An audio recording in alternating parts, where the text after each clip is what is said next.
Hello everyone, Olivia here, your PT and Martin astrologer and tarot reader, and for today's video, let's do a reading for Capricorn. So if you have Sun, Moon, Venus rising, and even Saturn placements sa natal chart mo, or you have Capricorn sa kung saan man sa chart mo, this reading might be for you.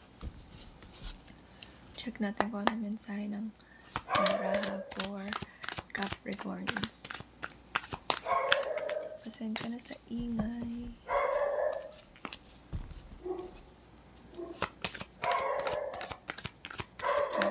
Capricorn.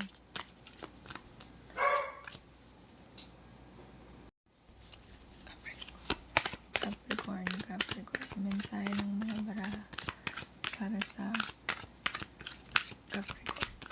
Capricorn. Mensahe ng mga baraha para sa Capricorn. Five of Swords. The Sun in reverse. Nahulog. Tumalsik. Capricorn.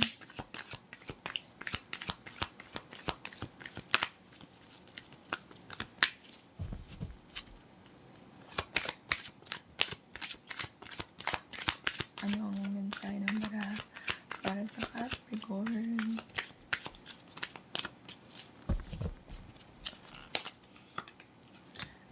Ace of Pentacles. Ten of Cups. Three of Cups.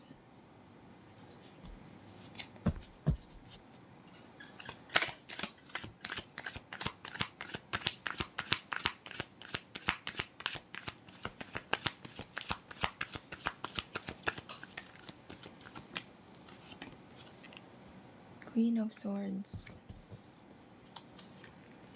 Ten of Pentacles. Eight of Pentacles. The Wheel of Fortune. Very good.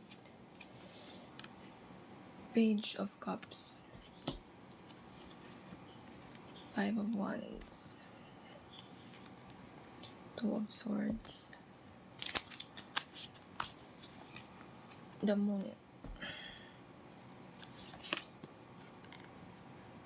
The Emperor. Ten of Swords.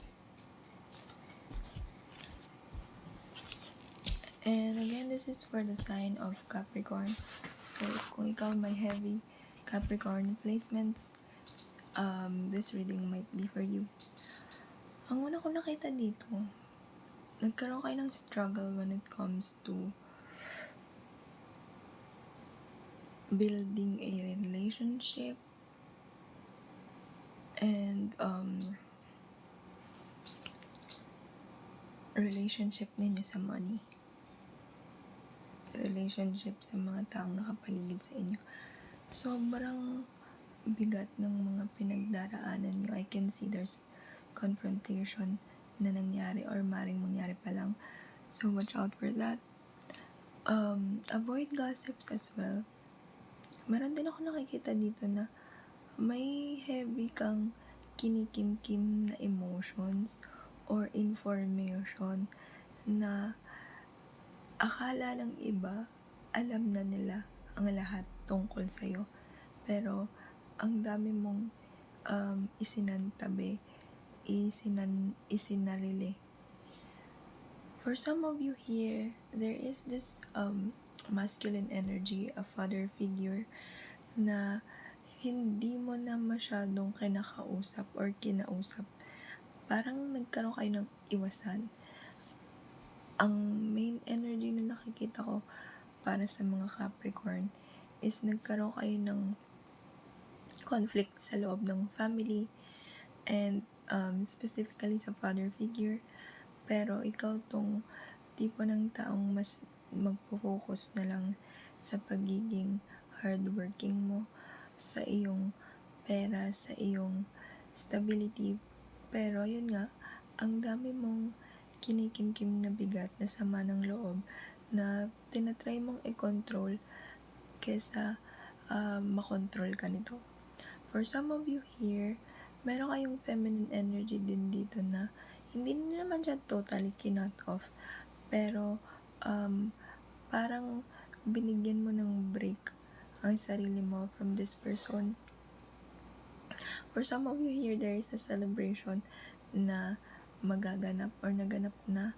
This is a wish fulfillment after that betrayal, after that malungkot na pangyayari. Pero there is still a dissatisfaction energy akong nakikita dito. What else? For some of you here, pwedeng magkaroon kayo ng urge or biglaang pag alam mo yung pag biglang naramdaman nyo yung baguhin yung closet ninyo, yung style ninyo. For me, personally, kapag nakaramdam kayo ng ganyan, especially related sa inyong physical na meron kayong urges na baguhin yung physical aspects nyo, it's a sign of elevation. The universe, the higher self, God, or the higher being is nudging you to take a step forward or take risk to adopt the change na of course magsisimula sa atin. And for some of you here is asking for something freedom, wag naman sana, pero I'm seeing imprisonment here. And hopefully nagkaroon na ito ng resolution at magkakaroon ito ng resolution. Yun nga lang, medyo magiging or naging mabigat sa iyo ang pangyayaring yon. Most of you here, ang dahilan is debt or utang. Pero, ayun nga, kahit na nagkaroon ng freedom or resolution, maring magaganap pa lang to. So, ingat lang din when it comes to utang. Make sure na mababayaran siya sa tamang oras or tamang pinagkasunduan niyo na date. Nahihirapan ng ilan sa inyo, although merong mga resolution, celebration, pero mostly sa spread na ito ang nakikita ko, kayo ay dumaraan sa matinding challenges. Yung ikot ng mundo niyo biglang nagbago. This is a universe's way of telling you that you have to step back or step up para magkaroon kayo ng enlightenment. For some of you here, nasa struggling part ng life. So, choose your battles, choose the people na pakikinggan at susundin ninyo.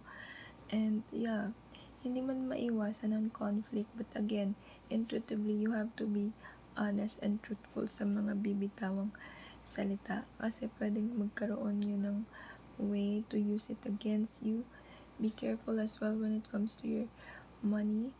And may mga sikretong hindi naman mabubunyag, pero kung ikaw ay isa sa iyong pinagkakakitaan ay parang galing sa isang secret way of earnings, be careful din kasi pwedeng magkaroon ng revelation on that.